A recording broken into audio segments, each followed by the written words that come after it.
जय हिंद दोस्तों। आज स्टार्ट करने जा रहे हैं एक और बहुत ही अच्छा सा लेक्चर। और डाइजेस्टिव सिस्टम का ये तीसरा लेक्चर होगा। 2 लेक्चर में हम लोगों ने introduction to digestive system, alimentary canal, digestive glands, ये सारी चीज़ें कंप्लीट कर ली हैं हम लोगों ने। और अब इस लेक्चर में हम थर्ड लेक्चर में हम process of digestion, absorption, assimilation की तरफ बढ़ेंगे और मे बी ये लास्ट लेक्चर होगा इस चैप्टर का। तो चलिए बिना कोई टाइम वेस्ट किए हेडिंग लगाइए, the process of digestion. The process of digestion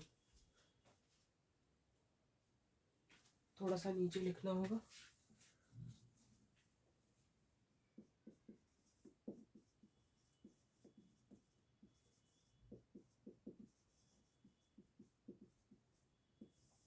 तो देखो, प्रोसेस ऑफ डाइजेशन पढ़ने के लिए सबसे पहले आपको एक जनरल नॉलेज की तरह आपको पता होना चाहिए कि आपको ये देखना है कि एलिमेंट्री कैनाल के थ्रू आउट कौन कौन से एंजाइम्स रिलीज हो रहे हैं, कहाँ से रिलीज हो रहे हैं और वो क्या काम कर रहे हैं, किस न्यूट्रिएंट का वो ब्रेक डाउन कर रहे हैं। ठीक है, तो सबसे पहले आपको एंजाइम्स के बारे में पता होना चाहिए। तो एंजाइम्स जो है बेसिकली आप देखेंगे कि 3 टाइप्स के हैं जो आपको पढ़ना है। एक है प्रोटीन डाइजेस्टिंग,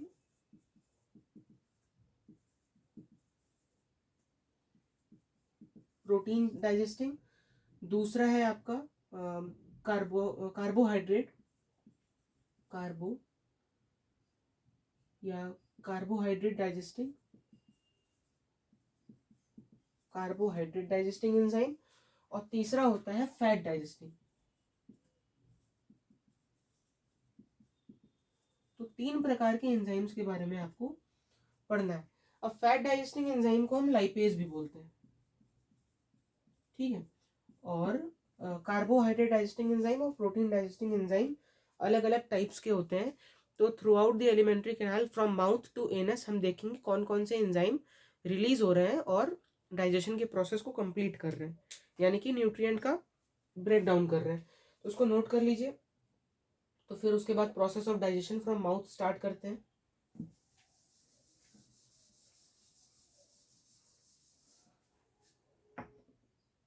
तो देखो, सबसे पहला जो हमारा बकल कैविटी है, माउथ, यहाँ पर डाइजेशन होता है, यहाँ पर डाइजेशन का प्रोसेस स्टार्ट हो जाता है। ठीक है, यहाँ पर क्या होता है कि जो सलाइवरी ग्लैंड्स हैं,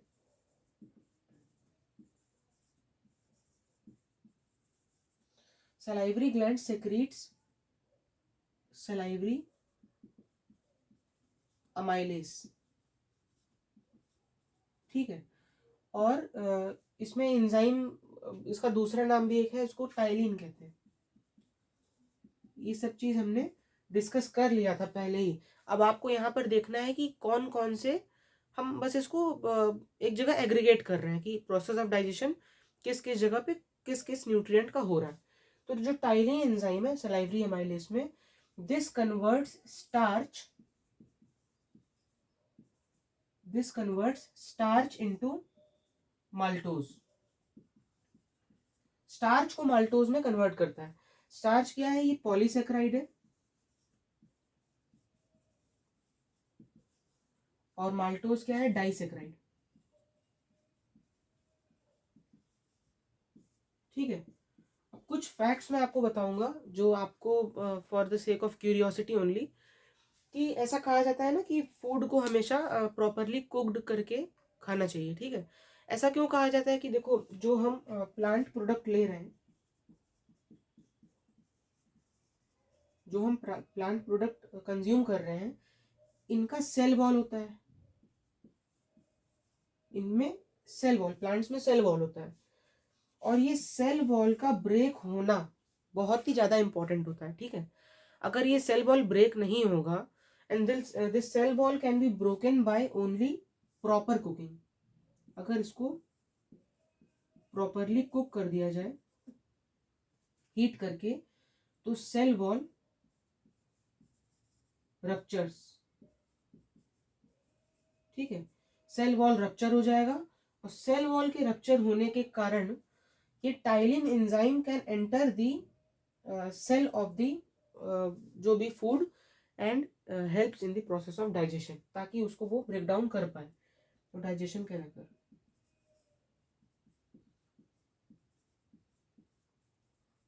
राइट फ्रॉम द माउथ आप देख रहे हैं इतना डाइजेशन जो है प्रोसेस स्टार्ट हो गया, ठीक है। और मैंने आपको ये सेल वॉल वाला पार्ट भी बता दिया। बेसिकली ये क्या है, स्टार्च, ठीक है। स्टार्च को कुक करके हम खाएंगे तो सेल वॉल रप्चर्ड रहेगा और ptyalin can enter into the cell and can digest the nutrient that is carbohydrate. Okay, आप इसको नोट कर लीजिए जल्दी से।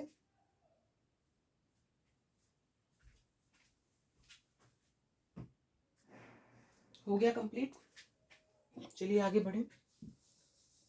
माउथ में हमारे सिर्फ कार्बोहाइड्रेट का ही डाइजेशन स्टार्ट होता है, प्रोटीन और फैट का डाइजेशन यहाँ पर नहीं होता, ये फर्दर आगे एलिमेंट्री कैनाल के कुछ पार्ट्स में होगा, ठीक है। तो चलिए स्टार्ट करते हैं दूसरा स्टेप।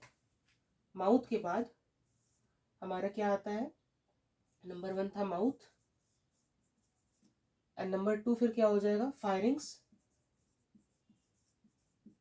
फायरिंग्स याद है ना, जो माउथ जो फूड का और एयर का कॉमन पैसेज था, ठीक है। Pharynx and then oesophagus.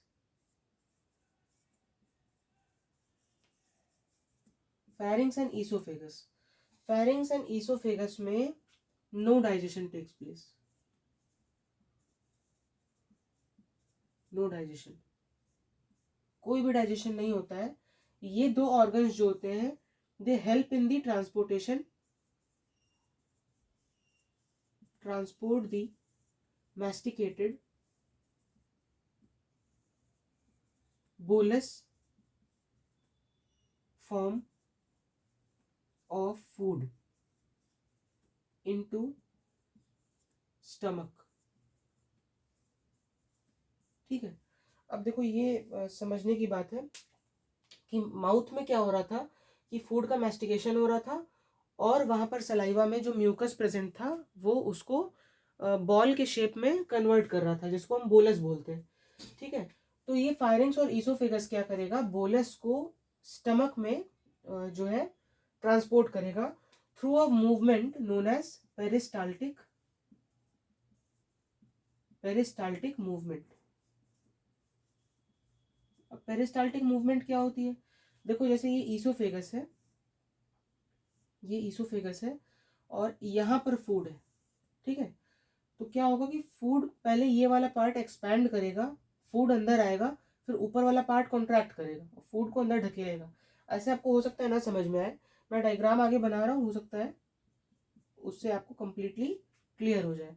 अब ये देखो ये वाला पार्ट क्या क्या हुआ, एक्सपैंड किया, ये वाला पार्ट थोड़ा सा एक्सपैंड किया तो फूड यहाँ पर आ गया, ये पार्ट फूड, ठीक है। और अब ये वाला ऊपर जो फूड नीचे आ गया तो अपर वाला पार्ट जो होगा इसोफेगस का ये कॉन्ट्रैक्ट करेगा, कॉन्ट्रैक्ट करेगा तो क्या होगा, फूड को फर्दर ये नीचे पुश करेगा, ठीक है। तो आप ये देख रहे होंगे कि पहले ये नॉर्मल था, फिर उसके बाद एक कुछ ऐसे पीक बनी, फिर ये पीक दब गई, जहां फूड आया वहां पे एक दूसरी पीक बन गई, तो आपको ऐसा लग रहा होगा कि एक वेव लाइक मोशन की तरह ऐसे। तो peristaltic movement is nothing but it is a wave like motion in esophagus to push the food or bolus into the stomach। इसको जल्दी से नोट कर लीजिए। तो फिर हम थर्ड पार्ट स्टार्ट करते हैं, स्टमक, एलिमेंट्री कैनाल का।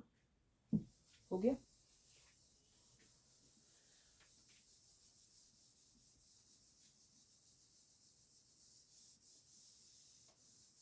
आइए अब स्टमक पढ़ते हैं,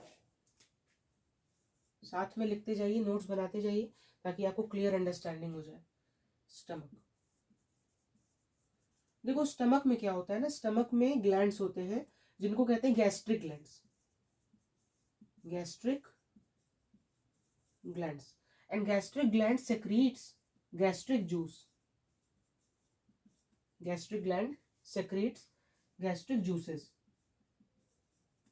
ठीक है। अब गैस्ट्रिक जूसेस में कई कंपोनेंट्स होते हैं, ठीक है। तो बेसिकली आपको 3 कंपोनेंट याद रखने हैं गैस्ट्रिक जूसेस के, 3 कंपोनेंट। सबसे पहला है आपका पेप्सिनोजेन, दूसरा है प्रोरेनिन, और तीसरा है HCl, हाइड्रोक्लोरिक एसिड, HCl, ठीक है। अब देखो पेप्सिनोजेन, प्रोरेनिन, ये 2 एंजाइम्स हैं, ये दोनों ही प्रोटीन डाइजेस्टिंग एंजाइम्स हैं, लेकिन ये क्या है कि ये अपने इनएक्टिव फॉर्म में रिलीज हुआ है। ये पेप्सिनोजेन और प्रोरेनिन, ये 2 एंजाइम्स का ये इनएक्टिव फॉर्म है। तो होगा क्या, होगा यही कि पेप्सिनोजेन और प्रोरेनिन, मैं ऐसे लिखता हूँ, पेप्सिनोजेन पे HCl will act and maintain say you can say acidic environment, due to which pepsinogen changes into pepsin, and pepsin is the active form of this enzyme. Pepsinogen was inactive, ठीक है। Prorenin भी inactive form है, इसके ऊपर HCl act करेगा और इसको rennin में चेंज करेगा, रेनिन में चेंज करेगा, ठीक है। तो HCl का कितना इंपॉर्टेंट फंक्शन है, मैं यहाँ पे लिख देता हूँ, activates the protein digesting enzymes,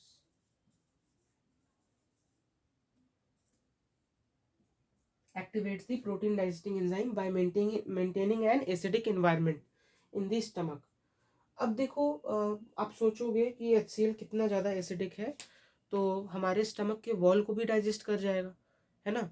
तो क्या होता है कि स्टमक की वॉल जो होती है, स्टमक की जो वॉल होती है, wall, it is lined by mucus, lined by mucus, and this mucus prevents the damage by the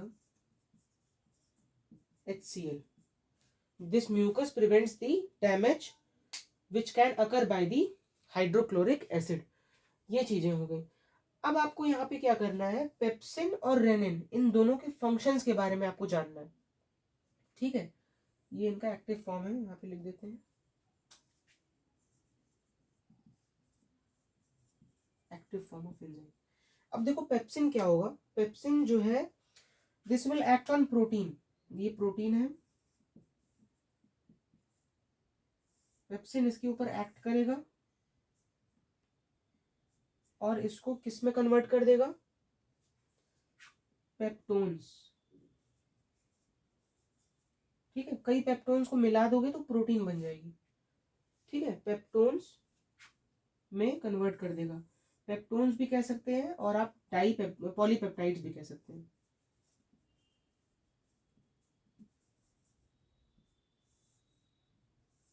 proteases भी कह सकते हैं, नहीं पेप्टोन्स काफी है, ठीक है। अब रेनिन में क्या होता है, रेनिन में क्या होता है, ध्यान दीजिए, जो रेनिन होती है, this is responsible for the digestion of milk protein, milk protein जिसका नाम है केसिनोजेन,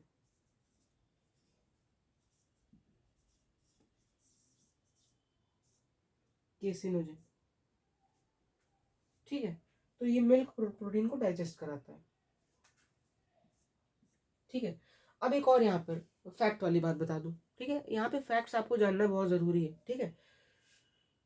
तो जो स्मॉल एज के चिल्ड्रन होते हैं, बच्चे, इनके गैस्ट्रिक जूस में रेनिन प्रेजेंट होता है, ठीक है। तो आप जनरली देखते होंगे कि छोटे बच्चे सिर्फ और सिर्फ दूध ही पी करके रह जाते हैं, जो बहुत छोटे होते हैं, ठीक है। अब जो बड़े लोग होते हैं, adults,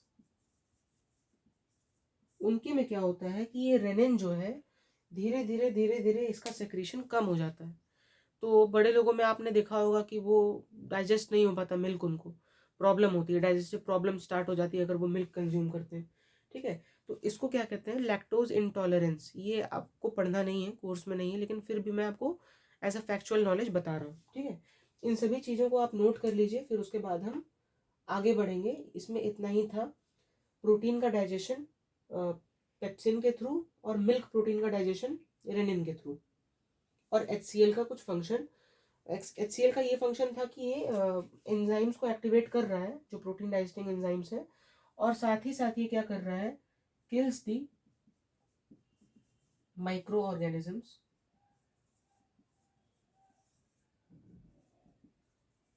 that are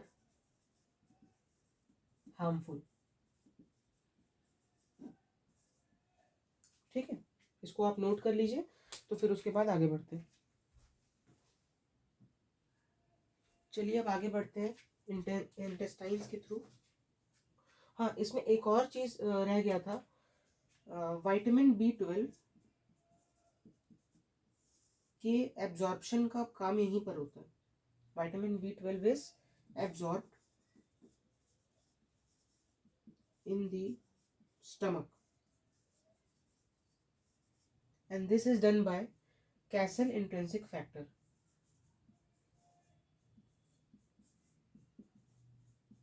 Castle intrinsic factor। ठीक है, तो इसको नोट कर लीजिए, फिर उसके बाद हम स्टार्ट करेंगे इंटेस्टाइन। और ये टॉपिक बहुत लंबा नहीं है, थोड़ी चीज़ें ही हैं इसमें। आगे बढ़े, हो गया।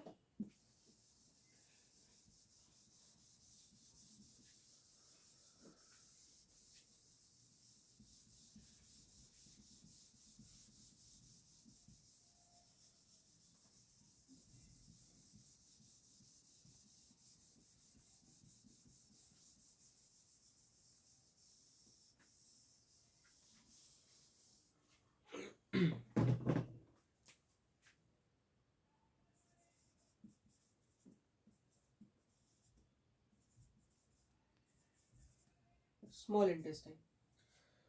तो देखो भाई, स्मॉल इंटेस्टाइन में क्या होता है, सबसे पहली चीज कि स्मॉल इंटेस्टाइन के 3 पार्ट होते हैं। सबसे पहला होता है ड्यूडेनम, दूसरा जेजुनम, और तीसरा इलियम। ठीक है, तो ड्यूडेनम पार्ट में ही क्या होता है, ड्यूडेनम पार्ट में, स्मॉल इंटेस्टाइन के ड्यूडेनम पार्ट में आपके pancreatic enzymes and bile juice ये सेक्रेट हो जाते हैं। स्मॉल इंटेस्टाइन में जो जो डाइजेस्टिव एंजाइम सेक्रेट होते हैं, अगर इनको आप ध्यान से देखें तो सबसे पहले नंबर पे आता है bile from the gall bladder, then उसके बाद आता है पेनक्रियाटिक जूस,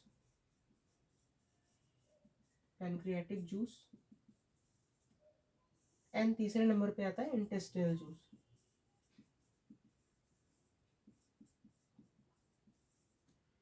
इस पे बहुत ढेर सारे क्वेश्चन पूछे जाते हैं एग्जाम्स में, और आप लोग कंफ्यूज भी होते हैं इन सारे टॉपिक्स पर।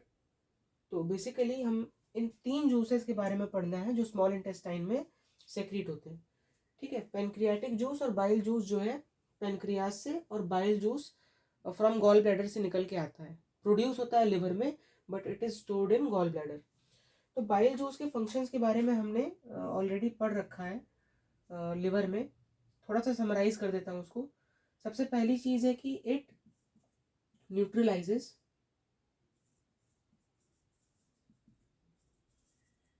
द एसिडिक pH ऑफ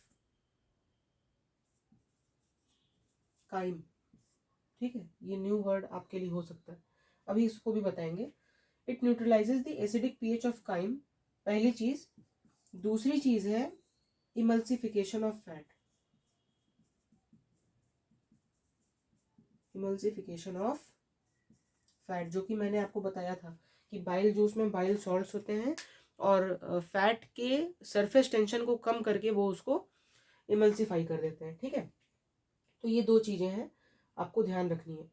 देखो, जो स्टमक से फूड मैटर आ रहा है, पार्शियली डाइजेस्टेड फूड मैटर, उसको हम काइम बोलते हैं। ठीक है, स्मॉल इंटेस्टाइन में आ जाने के बाद, स्मॉल इंटेस्टाइन में आ जाने के बाद यहाँ स्मॉल इंटेस्टाइन में जो फूड प्रेजेंट होता है, फूड मैटर या काइम कह सकते हैं,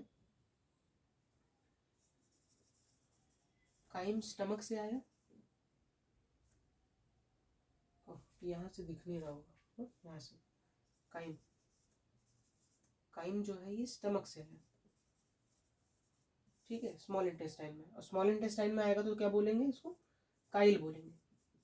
ये दो वर्ड्स को आप अच्छे से नोट कर लीजिए। इसमें डायरेक्ट क्वेश्चंस बिल्कुल बनते हैं, differentiate between chyle and chyme. ठीक है, तो partially digested food which is present in stomach is called chyme, and when it comes into small intestine its digestion occur, it is known as chyle. ठीक है, ये चीजें हो गई, ये दो फंक्शंस हो गए बाइल के। अब आइए पेनक्रियाटिक जूसेस पे। तो पेनक्रियाटिक जूसेस कई प्रकार के होते हैं। ठीक है, मैं यहाँ पर कुछ पेनक्रियाटिक जूसेस का नाम लिखूंगा जो आपको इम्पॉर्टेंट है याद रखना। तो सबसे पहले आप ले लीजिए न्यूक्लियस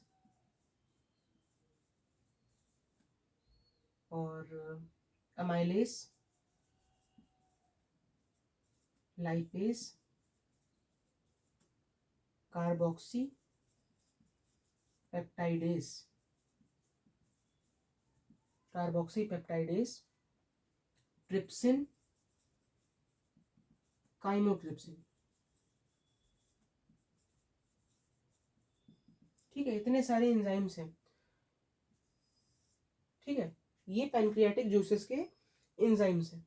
अभी इनके एक एक के फंक्शन के बारे में भी हम पढ़ेंगे कि ये किस किस प्रोडक्ट का, किस किस न्यूट्रिएंट के ब्रेक डाउन में हेल्प करते हैं। अब इंटेस्टिनल जूस की बात करें अगर, तो यहाँ पर आपका आ जाएगा, यहाँ पे भी अमाइलेस आता है।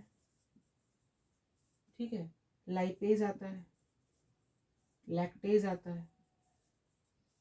ठीक है, और यहाँ पर हम लिख सकते हैं न्यूक्लियो टाइडेस एंड न्यूक्लियो साइडेस।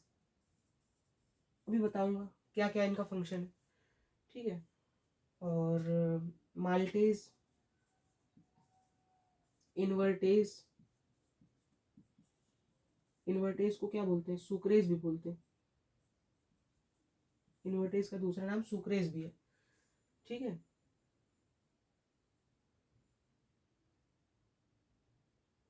ठीक है, तो आप इसको पहले आप इसको, इस चार्ट को नोट कर लीजिए, तो फिर उसके बाद मैं आपको इनके पर्टिकुलर एक एक के फंक्शन के बारे में बताऊंगा।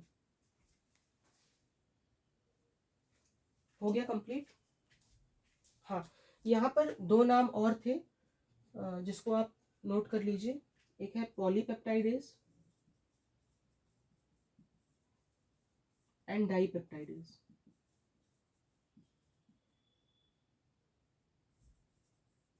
पॉलीपेप्टाइडेज एंड डाइपेप्टाइडेज, इनको नोट कर लीजिए।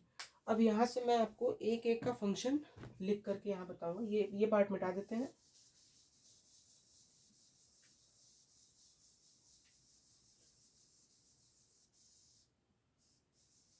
बाइल वाला पार्ट भी हो गया। ठीक है, pancreatic juice and intestinal juices. अब देखो, इंटेस्टिनल जूसेस का एक अलग सा नाम भी होता है। इनको कहा जाता है सकस एंट्रिकस।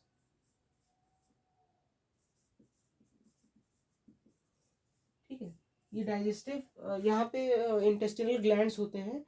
आपने पढ़ा होगा, अभी मैं आपको लास्ट लेक्चर में तो नहीं, फर्स्ट लेक्चर में, डाइजेस्टिव सिस्टम के फर्स्ट लेक्चर में आपको क्रिप्स ऑफ लिबर कून के बारे में मैंने बताया था। वही वहाँ से सकस एंट्रिकस जो है रिलीज होते हैं। और succus entericus is a group of enzymes and it contains these many enzymes. ठीक है, अब इनके फंक्शंस के बारे में समझते हैं। तो देखो, अमाइलेज तो वहाँ पे भी होता था सलाइवरी ग्लैंड्स में। तो पहले अमाइलेज दोनों में कॉमन है, तो अमाइलेज का फंक्शन देख लेते हैं। तो अमाइलेज क्या क्या करता है, ये आपका ऐसे नहीं, इधर लिखते हैं, स्टार्च को कन्वर्ट करता है माल्टोज में, अमाइलेज। ठीक है, फिर उसके बाद न्यूक्लियेसेस है, न्यूक्लियस। तो न्यूक्लियस का क्या फंक्शन है, देखो यहाँ पे जो अमाइलेज है यहाँ पे जो अमाइलेज है, दोनों का सेम काम होता है। ठीक है, अब न्यूक्लियस में देख लीजिए, न्यूक्लियस क्या कर रहा है, न्यूक्लियोटाइड एंड न्यूक्लियोसाइड। ठीक, न्यूक्लियोसाइड में और न्यूक्लियोटाइड में तोड़ दे रहा है, न्यूक्लियस न्यूक्लिक एसिड को तोड़ रहा है, सॉरी यहाँ पे न्यूक्लियस लिखना चाहिए, यहाँ पे एंजाइम का नाम, यहाँ पे सबस्ट्रेट का नाम। न्यूक्लिक एसिड आप समझ पा रहे हैं ना, कि आप जो प्लांट प्रोडक्ट या कोई भी फूड खा रहे हैं वो एक या तो प्लांट होगा या तो एनिमल होगा। ठीक है, तो उनका डीएनए भी तो आपके अंदर जा रहा है, तो उसका भी तो डाइजेशन इंपॉर्टेंट है। तो यहाँ वाले पार्ट को सबस्ट्रेट बोलेंगे, ये है आपके एंजाइम्स, और यहाँ पर है प्रोडक्ट। ठीक है, ये न्यूक्लिक एसिड का हो गया। अब यहाँ पे लाइपेज है, यहाँ पर भी लाइपेज है और यहाँ पर भी लाइपेज है। ठीक है, तो लाइपेज का भी देख लेते हैं। लाइपेज क्या करेगा, ये लिपिड को आप फैट भी बोल सकते हैं, ये चेंज करेगा लिपिड या फैट को। बेसिकली ये लिपिड और फैट इमल्सिफाइड होने चाहिए। ठीक है, जो कि आपके बाइल जूस ने ऑलरेडी कर दिया है। अब ये लिपिड और फैट को, इमल्सिफाइड फैट को लाइपेज क्या करेगा, ये चेंज कर देगा फैटी एसिड एंड ग्लिसरॉल। एक सेकेंड। ठीक है, ये फैटी एसिड और ग्लिसरॉल में चेंज कर देगा। तो लाइपेज भी हमने देख लिया। अब क्या बचा, कार्बोक्सीपेप्टाइडेज, ट्रिप्सिन एंड काइमोट्रिप्सिन। देखो कार्बोक्सीपेप्टाइडेज, पहले ट्रिप्सिन देख लेते हैं, यहाँ पे नहीं,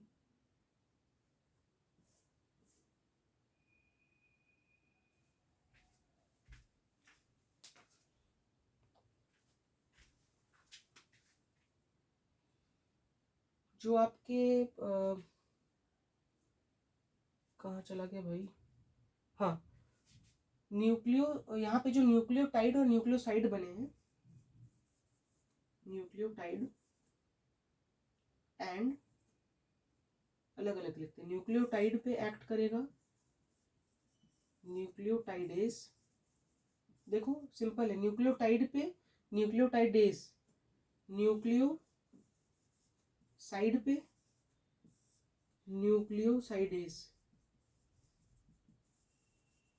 और आपको बता दूं कि इसके एंड प्रोडक्ट को याद रखने की जरूरत नहीं। ठीक है, न्यूक्लियोटाइड में 3 कंपोनेंट होते हैं आपके, पेंटोज शुगर होता है, नाइट्रोजनस बेस होता है, और क्या होता है, फॉस्फेट ग्रुप होता है। ठीक है, और अब इसके ये कौन कौन से प्रोडक्ट में यहाँ टूटेंगे वो याद करने की जरूरत नहीं है। आप इतना समझिए कि न्यूक्लियोटाइड और न्यूक्लियोसाइड को न्यूक्लियोटाइडेज और न्यूक्लियोसाइडेज जो है ये डाइजेस्ट करते हैं। ठीक है, मतलब ब्रेक डाउन करते हैं। अब फिर इसके बाद है आपका पॉलीपेप्टाइड्स।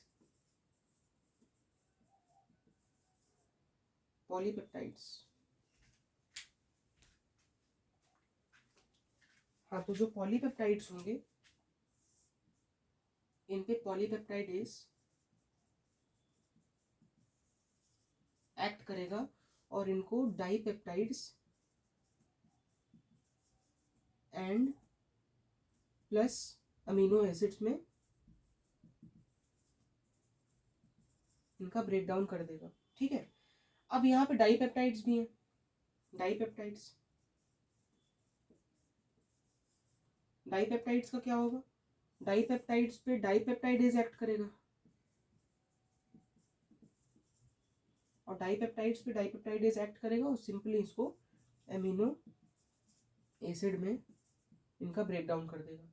अब क्या क्या बच रहा है, पॉलीपेप्टाइडेज हो गया, डाइपेप्टाइडेज हो गया, माल्टेज और इन्वर्टेज बचा। अब इसको डील करेंगे, पहले प्रोटीन वाले। और न्यूक्लियोटाइडेज हो गया, लाइपेज हो गया, अमाइलेज हो गया। ठीक है, अब आपका बचा है कार्बोक्सीपेप्टाइडेज, ट्रिप्सिन और काइमोट्रिप्सिन। तो देखिए, जो कार्बोक्सीपेप्टाइडेज है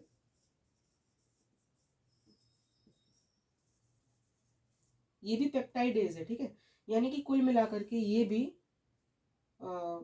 इसको यहाँ लिखना चाहिए था मुझे, कार्बोक्सीपेप्टाइडेज।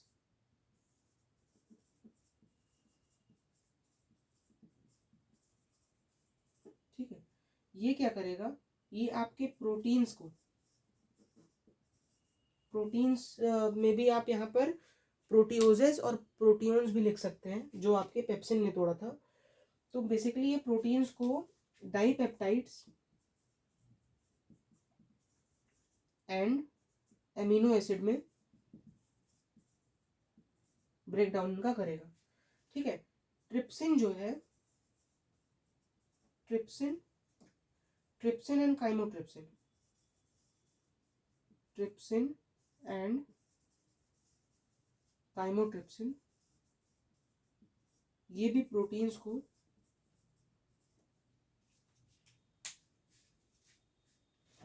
ट्रिप्सिन और काइमोट्रिप्सिन भी प्रोटीन्स को एमिनो एसिड में पॉलीपेप्टाइड्स में भी करता है, पॉलीपेप्टाइड्स एंड एमिनो एसिड्स। ठीक है, ये हो गया। अब आपका बचा है, देखो प्रोडक्ट को ध्यान से देखो, माल्टोज क्या है, डाइसैकेराइड, अभी भी इसका डाइजेशन बाकी है। न्यूक्लियोटाइड और न्यूक्लियोसाइड का क्या था, ये भी इसका डाइजेशन बाकी था, तो न्यूक्लियोटाइडेज और न्यूक्लियोसाइडेज ने कर दिया। Fatty acid glycerol fully digest हो चुका है, तो जो डाइजेस्ट हो चुका है उसको ऐसे एनसर्कल कर देते हैं। ठीक है, dipeptides and amino acid digest हो चुके, अब ये और नहीं टूटेंगे, अब ये टूटेंगे तो जाएंगे लीवर में, इनका डीएमिनेशन होगा। लीवर में मैंने आपको पढ़ा दिया है, जिनको जिनको डाउट है वो जाकर के वो वीडियो देखें। ठीक है, पॉलीपेप्टाइड्स का क्या क्या क्या हो गया, पॉलीपेप्टाइडेज ने एक्ट किया और अमीनो एसिड और डाइपेप्टाइड्स में तोड़ दिया। ठीक है, और तो इस तरीके से आपको एंड प्रोडक्ट मिल रहे हैं। ठीक, अब यहाँ माल्टोज जो है, बहुत ध्यान से समझिएगा, यहाँ लिख रहा हूँ, जो माल्टोज है इसके ऊपर माल्टेज एक्ट करेगा। ठीक है, और इसको ग्लूकोज में तोड़ देगा। ठीक है, अब यहाँ पे माल्टोज था, तो यहाँ पे कोई भी शुगर हो सकता है ना, डाइसेक्राइड के फॉर्म में कोई भी शुगर प्रेजेंट हो सकता है, जैसे फ्रूट में फ्रक्टोज होता है ना। तो अभी क्या बचा, लैक्टोज बचा। मान लो यहाँ पे लैक्टोज है, तो lactose will be acted upon by lactase. Lactose will be acted upon by lactase and will convert it into glucose and बताओ गैलेक्टोज। देखो जिन जिन चीजों से कोई चीज बनती है यहाँ पे उसी का ब्रेक डाउन हो रहा है। ग्लूकोज और गैलेक्टोज को मिलाते थे तो लैक्टोज बनता था। ठीक है, यहाँ पे लैक्टेज एंजाइम का यूज किया तो क्या हुआ, ये इसको ग्लूकोज और गैलेक्टोज में ब्रेक डाउन कर दिया, मतलब डाइजेस्ट कर दिया। तो ये लैक्टेज भी हमने पढ़ लिया और माल्टेज भी हमने पढ़ लिया। अब हाँ, इन्वर्टेज बचा, जिसको सुक्रेज भी बोलते हैं। देखो सुक्रेज जो है, सुक्रेज या कह लीजिए invertase, this will act upon sucrose. ठीक है, and will convert it into glucose and fructose. अब ये ग्लूकोज, फ्रक्टोज, ग्लूकोज, गैलेक्टोज, ये सारे जो हैं ये कंप्लीटली डाइजेस्ट हो चुके हैं। तो ये इम्पॉर्टेंट पार्ट था आपके डाइजेशन इन इंटेस्टाइन का। और एक और बात बता दूं तो स्मॉल इंटेस्टाइन में, यहाँ पे लिख रहे हैं स्मॉल इंटेस्टाइन में, in small intestine process of chemical digestion ends up। आप इसको नोट करिए, फिर उसके बाद हम आगे बढ़ेंगे।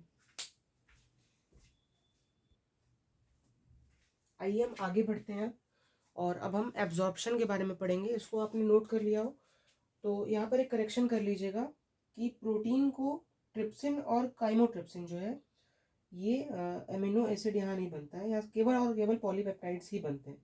ठीक है, तो यहाँ पर एक करेक्शन है, ये करेक्ट कर लीजिएगा।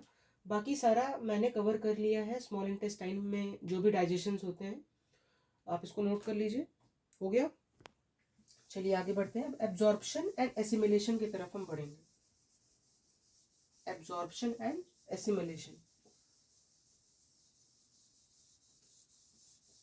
तो बेसिकली जो स्मॉल इंटेस्टाइन होती है उसका जो लास्ट पार्ट होता है जिसको हम क्या बोलते हैं, जिसको हम बोलते हैं विलाई, इलियम। इलियम में कई फिंगर लाइक प्रोजेक्शंस पाए जाते हैं। अभी मैं आपको डायग्राम के थ्रू दिखाऊंगा, पहले लेक्चर में हमने उसे भी कवर किया है। ठीक है, तो अब यहाँ पर एब्जॉर्प्शन होगा एंड एसिमिलेशन होगा। एब्जॉर्प्शन एंड एसिमिलेशन, तो यहाँ एब्जॉर्प्शन में बेसिकली क्या हो रहा है, in ileum part of small intestine,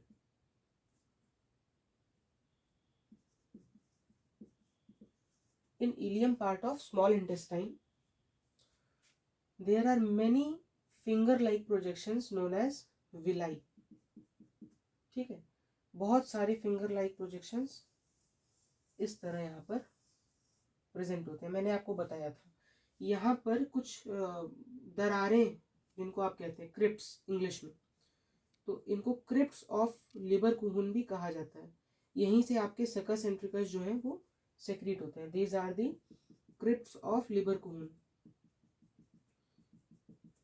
ठीक है, यहाँ पर ब्लड वेसल्स भी पाए जाते हैं। यहाँ पर आपके blood vessels are present.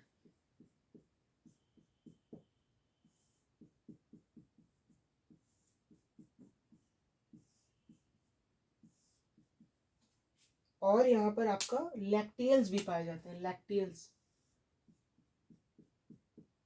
Lacteals. ठीक है, तो अब आप देखिए कि एंड प्रोडक्ट ऑफ डाइजेशन क्या था। जरा अगर इस पे हम गौर करें तो हमको मिलेगा कार्बोहाइड्रेट्स में हमें ग्लूकोज मिला, गैलेक्टोज मिला एंड फ्रक्टोज मिला। ठीक है, सिंपल शुगर्स मिल गए। प्रोटीन्स की बात करें तो प्रोटीन्स में हमें केवल एमिनो एसिड मिला, एमिनो एसिड्स। ठीक, और तीसरा अगर फैट की बात करें तो फैट में हमको मिला फैटी एसिड्स एंड ग्लिसरॉल। ठीक, फैटी एसिड एंड ग्लिसरॉल ये एंड प्रोडक्ट्स हैं और ये न्यूट्रिएंट्स थी। ये न्यूट्रिएंट्स के डाइजेशन होने के बाद ये उसके एंड प्रोडक्ट्स हैं। तो होगा क्या कि glucose will be absorbed, amino acid also will be absorbed and fatty acid and glycerol will be absorbed through this villi present in the ileum part of small intestine। ठीक है, अब glucose जो होगा इसका एब्जॉर्प्शन हो जाता है, इसका एब्जॉर्प्शन हो जाता है और ये चला जाता है लिवर में, लिवर में स्टोर हो जाता है। और इस स्टोरेज फॉर्म ऑफ ग्लूकोज को हम क्या बोलते हैं, ग्लाइकोजन। जब जब जरूरत पड़ती है तो ग्लाइकोजन से वापस से उसको ब्रेक डाउन करा करके हम ग्लूकोज में चेंज कर लेते हैं। अब इसमें पेनक्रियाज के इंसुलिन और ग्लूकागन का भी फंक्शन है जो कि हमने पढ़ लिया है, तो उसको यहाँ पर डिस्कस नहीं करेंगे। जिनको जिनको डाउट है वो डाइजेस्टिव सिस्टम पार्ट 2 मैंने डाला हुआ है, उसको जा करके देख लें। अब ये एमिनो एसिड्स का क्या होगा, एमिनो एसिड्स का फेट कैसे होगा।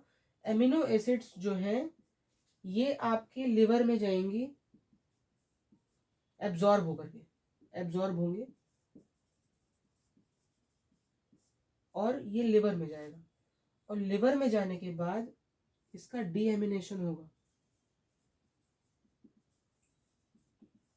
Deamination is break down of amino acid to form urea, और इस यूरिया को कन्वर्ट करेंगे यूरिन में, and urine will be excreted out. ठीक है, ये इसका फेट है एमिनो एसिड्स का। फैटी एसिड और ग्लिसरॉल की बात अगर करें तो ये कहाँ पे जाते हैं, ये एब्जॉर्ब होकर के एडिपोज टिश्यू में डिपॉजिट हो जाते हैं। एडिपोज टिश्यू में डिपॉजिट हो जाते हैं। एडिपोज टिश्यू क्या होते हैं? These are the fatty tissues.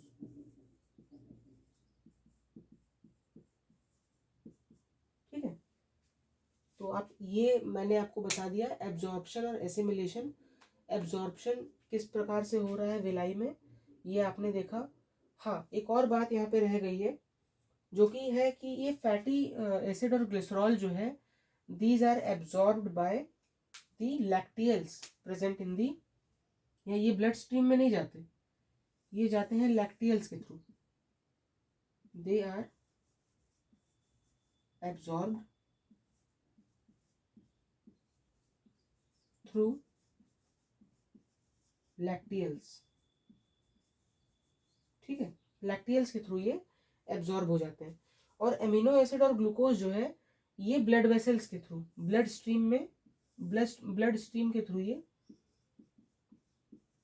Absorb होते हैं। ठीक है, तो ये आप अच्छे से नोट कर लीजिए। मैंने फ्लो चार्ट की तरह एक्सप्लेन किया, एक बार रिवाइज कर देता हूँ। ग्लूकोज का एब्जॉर्प्शन हुआ, ये लिवर में गया और स्टोर हो गया in the form of glycogen. Amino acid absorb होकर के लिवर में गई, इसका डीएमिनेशन हुआ which forms urea, and urea is converted into urine and it is excreted out through the excretory system. Fatty acid and glycerol is absorbed through lacteals present in the villi, and they are deposited into the adipose tissue that are fatty tissues. ठीक है, आप इसको note कर लीजिए, तो फिर उसके बाद हम आगे बढ़ते हैं। वैसे इसको नोट कर लीजिए, तो मैं आपको एब्जॉर्प्शन और एसिमिलेशन की डेफिनेशंस बता देता हूँ, फिर इसके बाद हम चैप्टर को ओवर करेंगे फाइनली लार्ज इंटेस्टाइन को पढ़ के।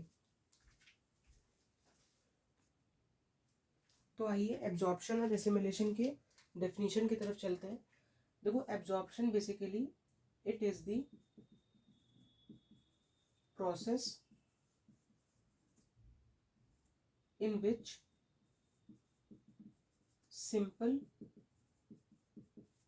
soluble broken down nutrients are absorbed by the intestinal walls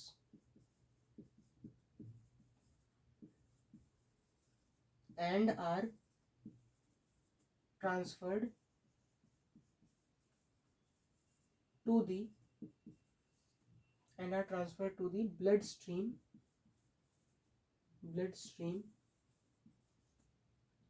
or the lacteal। जैसे कि आपने देखा था फैटी एसिड और ग्लिसरॉल के एब्जॉर्प्शन में।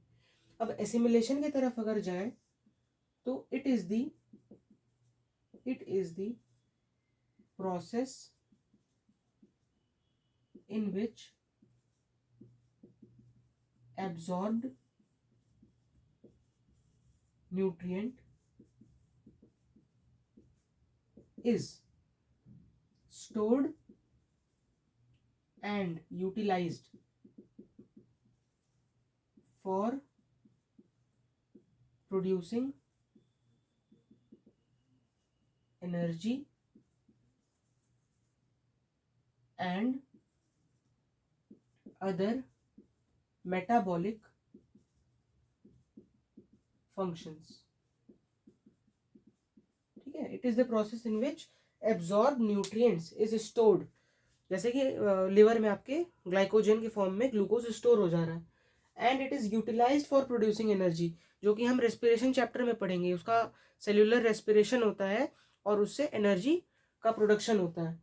एंड अदर मेटाबॉलिक फंक्शंस, और अदर मेटाबॉलिक फंक्शंस में आप कह सकते हैं कि न्यू सेल्स का फॉर्मेशन और सेल डिवीजन, ये सब चीज़ों में जो काम आता है, इस प्रोसेस को हम कहते हैं एसिमिलेशन। ठीक है, अब फाइनली क्या हो रहा है, फूड जो है, फूड उसको ना बोल के हम उसको काइल बोलेंगे, जैसे कि मैंने आपको बताया था, जो कि इंटेस्टाइन में प्रेजेंट है, स्मॉल इंटेस्टाइन में प्रेजेंट है। इसका क्या हुआ, इसका एब्जॉर्प्शन हो गया, एब्जॉर्प्शन एंड एसिमिलेशन हो गया। लेकिन एब्जॉर्प्शन एंड एसिमिलेशन होने के बाद काइल में क्या होता है ना, some of the food particles are left to be digested, undigested रह जाते हैं कुछ फूड पार्टिकल्स। वो इसका आगे क्या होता है, so they are sent to the large intestine. अब लार्ज इंटेस्टाइन में क्या होगा कि लार्ज इंटेस्टाइन में सबसे पहली चीज वाटर इज एब्जॉर्ब्ड,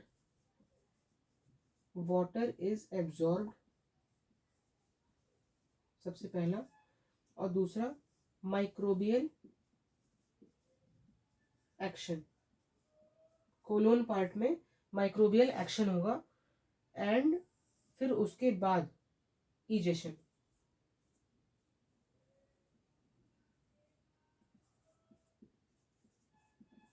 ठीक है, what is egestion? It is the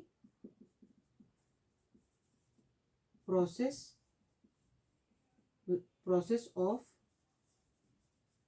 getting rid of the undigested food and expelling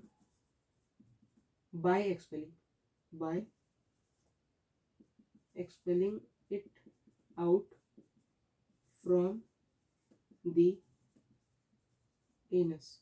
तो egestion occurs through anus। ठीक है, ये पूरा प्रोसेस यहाँ पर डाइजेशन का, एब्जॉर्प्शन का, एसिमिलेशन का और इजेशन का खत्म होता है। आप इसको नोट कर लीजिए अच्छे से और इसको बढ़िया से नोट्स बनाते रहिए।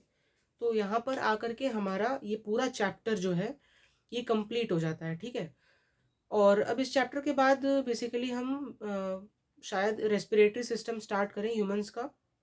तो नोट्स बनाते रहिए, पढ़ाई करते रहिए। तब तक के लिए जय हिंद।